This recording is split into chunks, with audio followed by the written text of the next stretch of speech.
Assalamu alaikum, dear researchers and students. Dr. Farooq Baloch here with our course Doing Research in the Age of AI. इसमें 45 lectures होंगे जिसमें हम देखेंगे AI को कैसे use करना है। एआई के मोर देन 10 टूल्स को भी हम यूज़ करेंगे और साथ साथ मैं आपको रिसर्च पेपर थीसिस राइटिंग का भी फुल गाइड दूंगा। इसमें एक चीज़ बहुत ज़रूरी है कि अगर आप आज के दिन में भी पुराने मेथड से रिसर्च कर रहे हैं तो आप दुनिया से बहुत पीछे हैं। आपको लाज़मी एआई के टूल्स को यूज़ करना है क्योंकि एआई जो है ना, सिर्फ़ एक ऑप्शन नहीं है, बल्कि ये एक इंफ्रास्ट्रक्चर है, ये एक इकोसिस्टम है और हर गुज़रते दिन के साथ इसने मज़बूत होते जाना है। मैं 10-12 साल इंडस्ट्री में काम कर चुका हूँ, टॉप मल्टीनेशनल्स में, ऐसी कंपनीज़ में जो 10 से 12 कंट्रीज़ में ऑपरेट करती हैं और मैनेजर लेवल पे भी मैं सर्व कर चुका हूँ। तो इंडस्ट्री बहुत फ़ास्ट जा रही है, ख़ास तौर पर इंडस्ट्री की जो रिसर्च होती है, चाहे वो ब्रांड हेल्थ ट्रैकर के लिए कंपनीज़ करती हैं, चाहे वो सर्विस क्वालिटी के लिए करती हैं, चाहे वो इंफ्रास्ट्रक्चर को देखने के लिए करती हैं, they are using these AI tools. कहीं न कहीं एजुकेशन सेक्टर में प्लेजरिज़्म, इंटेग्रिटी बहुत इम्पोर्टेंट होती है, उसका हमने अभी ऑब्वियसली ख़्याल करना है और इंडस्ट्री डबल ख़्याल करती है क्योंकि इंडस्ट्री का रिसर्च हमेशा अप्लाइड होता है और अगर उसमें कहीं पे भी इंटेग्रिटी या मेथड का मसला होता है, तो उनके लिए नुकसान भी बहुत ज़्यादा होता है और उनके लिए क्रॉस चेक भी बहुत ज़्यादा होता है। तो हमने एजुकेशन सेक्टर के लोगों के लिए भी इस वीडियो में गाइडलाइंस हैं और ख़ास तौर पर मैं एक ऐसा बंदा हूँ जिसको पंजाब हायर एजुकेशन कमीशन ने ट्रेन किया है, सर्टिफ़ाई किया है on use of AI in research. तो मैं इस हवाले से आई एम श्योर हमारी जो एआई की पॉलिसी है, वो भी बहुत इनकरेजिंग है कि हम तमाम टूल्स को, तमाम अवेलेबल रिसोर्सेज़ को यूज़ करें, जो हमारे काम में, हमारी प्रोडक्टिविटी में इज़ाफ़ा कर सकती हैं। आर्टिफ़िशियल इंटेलिजेंस अब हर बीएस क्लास के लिए भी कंपल्सरी हो चुका है, तो इस वजह से रिसर्चर्स के लिए ये जानना, ये कोर्स जानना बहुत ज़रूरी है। So starting with the research landscape. अगर हम रिसर्च लैंडस्केप को देखें, तो पिछले 2-3 साल में जो लिटरेचर रिव्यू के पेपर्स हैं, उनकी जो प्रोडक्शन है, वो डबल हो गई है। लोग बहुत ज़्यादा पेपर्स पब्लिश कर रहे हैं, सेल्फ पब्लिशिंग प्लेटफ़ॉर्म्स पे चीज़ें पब्लिश हो रही हैं, बल्कि साइट भी करते हैं लोग उनको। दूसरा, रिव्यूअर्स जो है ना, बहुत स्ट्रॉन्ग मेथोडोलॉजी डिमांड करते हैं। अगर हम एआई टूल्स का हेल्प ना लें, तो उस लेवल की मेथोडोलॉजी को, फॉर एग्ज़ाम्पल हम अगर स्ट्रक्चर क्वेश्चन मॉडलिंग पहले माँगते थे, तो आजकल मशीन लर्निंग, पाइथन के लेटेस्ट डाटा माइनिंग और डाटा मॉडलिंग के मॉडल्स जो है ना, वो जर्नल्स माँग रहे हैं और उनमें हमें डेफ़िनेटली एआई के टूल्स की ज़रूरत होती है। तीसरी चीज़ ये है कि एआई ने जो है ना, ऑब्वियसली इंटरनेट ने हमें ग्लोबल कर दिया है, एआई ने इसको मज़ीद कॉम्पिटिशन को ग्लोबल बना दिया है। और हमारे पास जो चौथी चीज़ है जो रिसर्च लैंडस्केप में चेंज हुई है, वो ये है कि एआई असिस्टेड जो रिसर्चर्स हैं, वो जल्दी चीज़ें पब्लिश कर रहे हैं। अब एक बात बहुत ज़रूरी है, कहीं न कहीं लोग ये ना समझ लें कि AI is going to replace the researchers. AI कभी भी रिसर्चर्स को रिप्लेस नहीं करेगा, ये स्लो सिस्टम को रिप्लेस करेगा। मैं यहाँ पे ओईसीडी का जो डेफिनिशन ऑफ रिसर्च है, वो दोबारा आपको बताता चलूँ। अब मैं हमेशा अपने स्टूडेंट्स को बताता हूँ कि ओईसीडी ने 2015 में रिसर्च की जो डेफिनिशन दी है, वो ये है कि research is a creative and systematic process which is undertaken to increase the stock of knowledge. Creative का जो पार्ट है ना, वो हमेशा ह्यूमंस के साथ ही रहेगा। सिस्टमैटिक का जो पार्ट है, वो हमेशा सॉफ्टवेयर्स के साथ, एआई टूल्स के साथ रहेगा। सो ये इसमें हमें हमारा रोल भी रहेगा, लेकिन अगर एआई के रूल्स को, सॉफ्टवेयर्स के, टूल्स के रोल को अगर हम इग्नोर कर रहे हैं, तो हम भी गलती कर रहे हैं। तो 10 ऐसे सॉफ्टवेयर्स मैं आज के पहले लेक्चर में आपको बता रहा हूँगा, जो बहुत एक्सेप्टेबल हैं, हर बंदा इनका रिस्पेक्ट करता है। मैंने इनको यूज़ किया हुआ है, तो ये बहुत अच्छे जो है ना टूल्स हैं। वक़्त के साथ-साथ ये इम्प्रूव होते जाएँगे। आप ये वीडियो 2027 में देख रहे होंगे या 28 में या 30 में, आई एम नॉट श्योर कब आप इसको देखेंगे, लेकिन ये सॉफ्टवेयर्स ऐसे हैं जिनकी वेल बैक्ड फंडिंग है और मुझे यकीन है मैंने उन सॉफ्टवेयर्स को चूज़ किया है जो सर्वाइव करेंगे आने वाले 10 सालों में जब एआई जो है ना ट्रांसफ़ॉर्म करेगी दुनिया को। तो एलिसेट एआई लिटरेचर इंटेलिजेंस का एक टूल है। इसकी प्रॉपर एक ट्यूटोरियल भी मैं अपने इस कोर्स में शामिल है। ये करता क्या है, ये सिमेंटिक एकेडमिक रिसर्च करता है, वेरिएबल्स और मेथोडोलॉजी आपके लिए एक्सट्रैक्ट करता है, स्ट्रक्चर्ड समरीज़ आपको देता है, रिसर्च गैप्स को आइडेंटिफ़ाई करता है और जो लिटरेचर रिव्यू में हमारा टाइम लगता है, उसको ये कम करता है। ये एक वंडरफुल टूल है और ऑब्वियसली इसको जब आप यूज़ करेंगे with Atlas TI, with Mendel और दूसरे जो हमारे पास लिटरेचर के टूल्स हैं जैसे ज़ेटेरो, तो डेफिनेटली आपको ज़्यादा हेल्प होगा। तो एलिसिट एक ऐसा टूल है जो अर्ली करियर रिसर्चर्स के लिए बहुत इंपॉर्टेंट है। दूसरा साइट, हमारे यहाँ एआई जैसे-जैसे आ रहा है तो ज़्यादातर लोग चैट जीपीटी को, जेमिनी को, कोपायलट को यूज़ कर रहे हैं।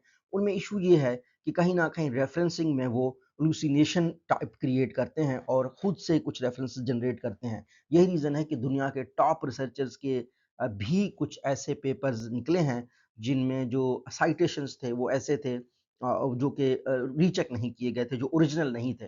तो साइटेशंस की इंटेग्रिटी एनालाइज़ करना बहुत ज़रूरी है, आप कुछ भी लिखते हैं। तो साइट एक एआई टूल है, जिसको आप यूज़ कर सकते हैं। वो क्या करता है शोज़ सपोर्टिंग वर्सेस कंट्राडिक्टिंग साइटेशंस, ठीक है? एट द सेम टाइम आपकी साइटेशन जो आपने दी हुई है, इन टेक्स्ट में उसको देखता है और उसमें जो है ना सपोर्टिंग और कंट्राडिक्टर साइटेशंस देता है। Detects retracted studies. अच्छा, अब हमारे यहाँ जो अगर हम अंधाधुंध लिख रहे हैं चीज़ों को और समटाइम्स हम डेटाबेसेस से भी चीज़ों को उठाते हैं, पेपर को ओपन करके नहीं देखते, सिर्फ एब्स्ट्रैक्ट पढ़ के भी उठाते हैं, ऑनेस्टली रिसर्चर काम कर रहा होता है, तो हमें नहीं पता कि कोई रिट्रैक्टेड स्टडी है, हमने उसको साइट किया है। और वैलिडेट्स द क्रेडिबिलिटी। अच्छा, क्रेडिबिलिटी बहुत इंपॉर्टेंट है, पीयर रिव्यू जर्नल है और किस बंदे ने लिखा है और उसकी क्या ओवरऑल एक सिग्निफिकेंस है।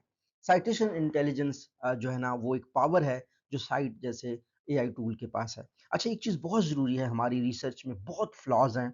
अभी जो एकेडमिक रिसर्च है, जो यूनिवर्सिटी के प्रोफेसर्स क्योंकि हमेशा इसको नॉर्मली करते रहे हैं, वो एक ही चीज़ देखते हैं, साइट हो रही है, साइट हो रही है और कोई उनके लिए वो मैकेनिज़्म नहीं है मेजर करने का। हम एच-इंडेक्स देखते हैं। हमने आज तक इंडस्ट्री के इम्पोर्टेंस को नहीं देखा कि कितने लोगों के रिसर्च पेपर्स इंडस्ट्री में यूज़ हो रहे हैं। तो बहुत से ऐसे लोग हैं जिनको भले साइटेशन नहीं मिलते, लेकिन इंडस्ट्री उनका क्वेश्चनियर टूल यूज़ कर रहा है, इंडस्ट्री उनके पेटेंट्स को यूज़ कर रहा है और उन लोगों को इस चीज़ का कोई परवाह नहीं है।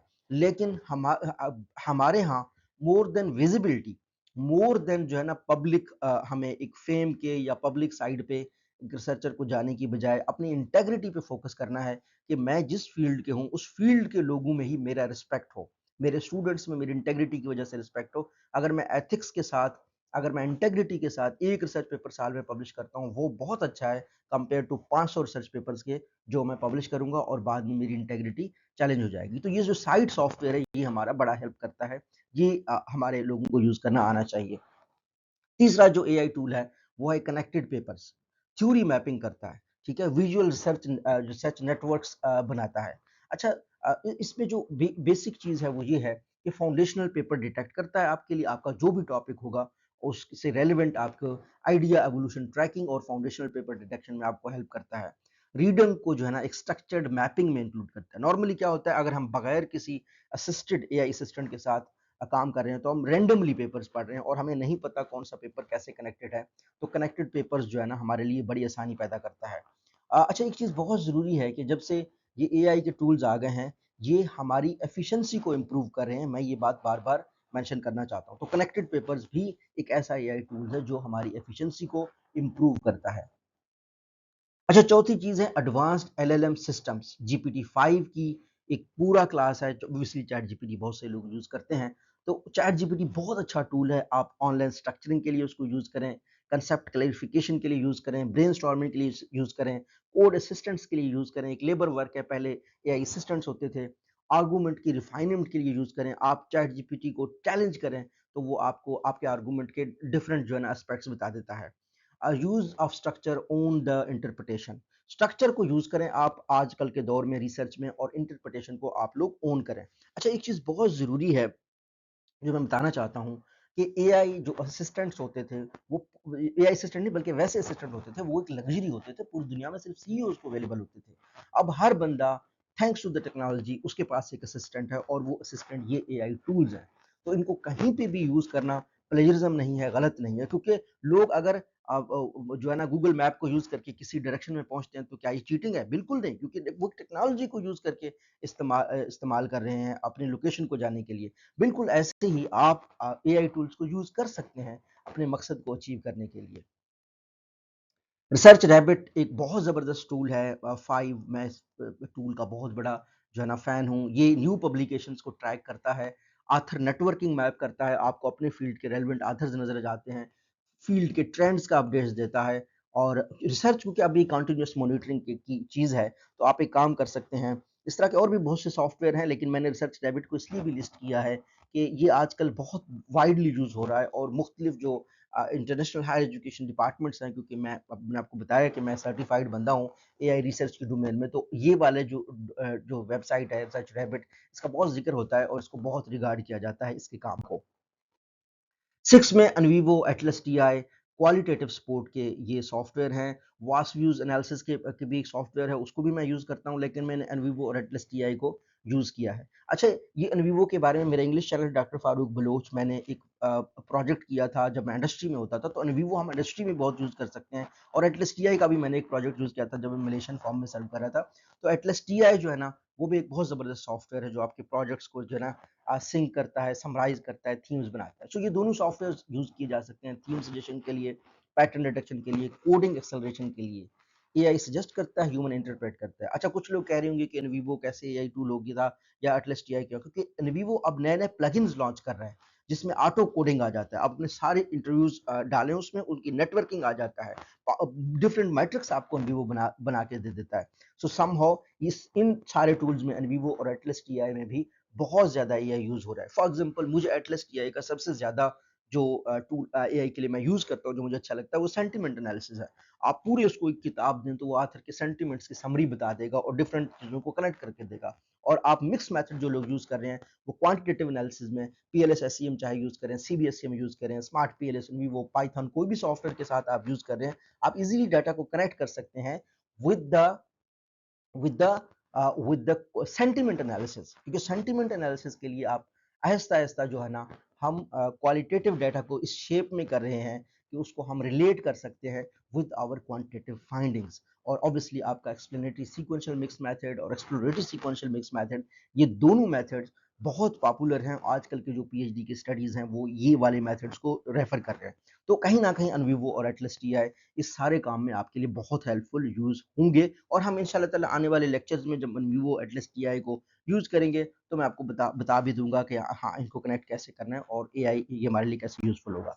सो Mendel ज़ेटारो plus AI plugins, these इनके बगैर तो पॉसिबल ही नहीं है कि आप साइटेशंस करें। हत्ता कि अब आपके जर्नल्स ये कहते हैं कि आपने मेंडले ज़ेटारो यूज करना है और आपने साइट आपके जो है ना, साइटेशंस आपके जो है ना वो ऑटोमेटिक होने चाहिए। अच्छा, इसमें मेरा एक पूरा कोर्स है मेंडले के ऊपर। आप देखिएगा doctor Farooq Baloch business AI research channel पे, doctor Farooq Baloch Mendeley course, बहुत बेसिक लेवल पे मैंने उसको समझाया है।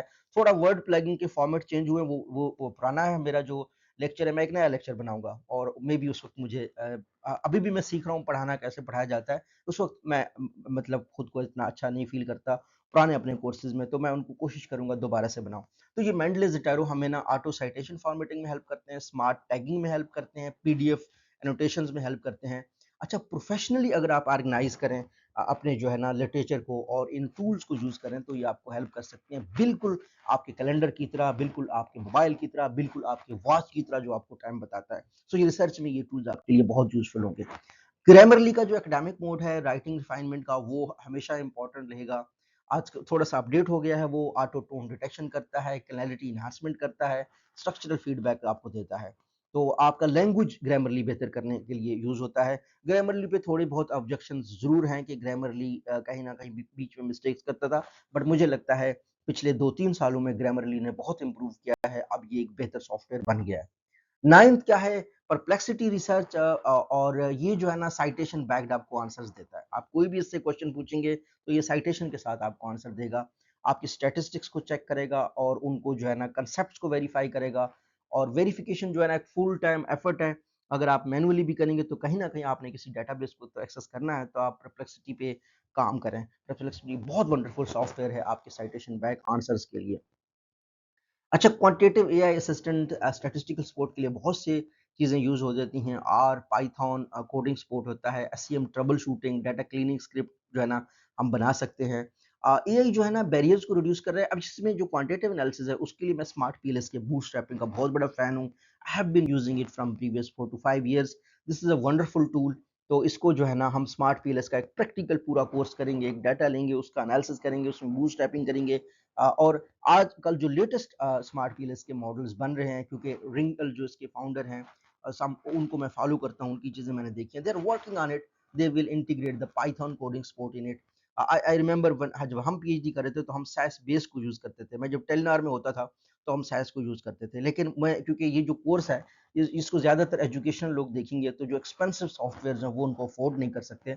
और एक्सपेंसिव सॉफ्टवेयर जिसमें आप बैकएंड पे टेराडाटा का जो है ना डेटाबेस लगा दें, आप ओरेकल का, इस तरह की कंपनीज का, सैप का डेटाबेस लगा दें और फ्रंट में आपने एक ऐसा स्टूडेंट बिठा दिया हो जो बेचारा एमएस या पीएचडी का हो, तो अफोर्ड नहीं कर सकते। स्मार्ट फिलर सॉफ्टवेयर मुझे लगता है अफोर्डेबल भी है और 30 डेज का ट्रायल भी है, तो इजीली पीएचडी स्टूडेंट्स इसको यूज कर सकते हैं। सो ये 10 टूल्स हैं जिनको हम बार बार जिक्र करेंगे, जिनको बार बार हम यूज करेंगे। यहाँ पे मैं दोबारा से बात बता दूं कि एआई टूल्स हमारे असिस्टेंट्स हैं, हमारे रिसर्च हमने खुद करनी है। 3 level framework responsible use of AI का होता है। लेवल 1 होता है एक्सेलरेशन का, सर्च और फॉर्मेटिंग के लिए आप यूज करें एआई को। लेवल 2 होता है स्ट्रक्चर्ड आउटलाइनिंग का, सीक्वेंसिंग का। देखिए, मैं जब टेलीकॉम में था, जब इंडस्ट्री में था, तो हम माइंड मैपिंग सॉफ्टवेयर को यूज करते हैं। बहुत से लोग आज भी माइंड मैपिंग सॉफ्टवेयर को यूज करते हैं, स्ट्रक्चर के लिए हम यूज करते थे। इसी तरीके से अब जो एआई टूल्स हैं वो माइंड मैपिंग सॉफ्टवेयर से बहुत आगे चले गए हैं, तो स्ट्रक्चर, आउटलाइनिंग, सीक्वेंसिंग के लिए आप इनको यूज कर सकते हैं। तीसरी चीज, इंटरप्रिटेशन और थ्योरी बिल्डिंग के लिए भी आप इसको यूज कर सकते हैं। अच्छा, इंटरप्रिटेशन थ्योरी का कनेक्टेड मैप बनाना, बिल्कुल मैंने आपको सॉफ्टवेयर बता दिया कि कनेक्टेड पेपर्स के थ्रू आप यूज करें, रिसर्च रैबिट के थ्रू यूज करें, परप्लेक्सिटी के थ्रू यूज करें, लेकिन अल्टीमेटली जो इंटेलेक्ट होगा वो ह्यूमन का होगा। आपने कैसे एक चीज को, अपने प्रॉब्लम स्टेटमेंट को, रिसर्च ऑब्जेक्टिव को, रिसर्च क्वेश्चन को, फ्रेमवर्क को, हाइपोथेसिस को, और at the end of the day analysis को, और जो आपके वेरिएबल्स हैं उनको कैसे इंटैक्ट रखना है, और एक जेन्युइन प्रॉब्लम जो लोग फेस कर रहे हैं वो at the end of the day आपने ही बताना है। सो ये है हमारा काम, और ये है एआई के बेसिक सॉफ्टवेयर जिनको हम इस पूरे कोर्स में देखेंगे, अलोंग विद फुल सेशन। जो मेरा अगला सेशन है वो आपकी इंटेग्रिटी का है, एकेडमिक इंटेग्रिटी का, कि एज एज एज रिसर्चर्स हमें अपनी इंटेग्रिटी की कितनी परवाह होनी चाहिए। फाइनल मैसेज मेरा ये है कि एआई, आज के लेक्चर का फाइनल मैसेज ये है, I will keep on coming and bringing more lectures related to AI use in research, ethical use of AI in research. AI को यूज करें स्पीड के लिए, एफिशिएंसी के लिए, मोर प्रोडक्टिविटी के लिए। Use your mind for meaning, ठीक है, अपने माइंड को ट्रेन करना है आपने। और at the end of the day technology evolve होती जाएगी, इंटेग्रिटी रहेगी। अगर आप मेंशन करें कि आपने एआई को यूज किया है, लोग आपका रिस्पेक्ट करेंगे। अगर आप मेंशन करें कि ये सॉफ्टवेयर ने मुझे हेल्प किया, लोग आपका रिस्पेक्ट करेंगे। बात प्रॉब्लम तब आती है जब लिखे एआई और आप कहो कि ये हमारा है। So I hope you like this lecture. दूसरे तमाम रिसर्चर्स के साथ भी काइंडली शेयर करें। I want to create a real hub of the researchers, the people who are addressing the real questions in the field. So I hope so.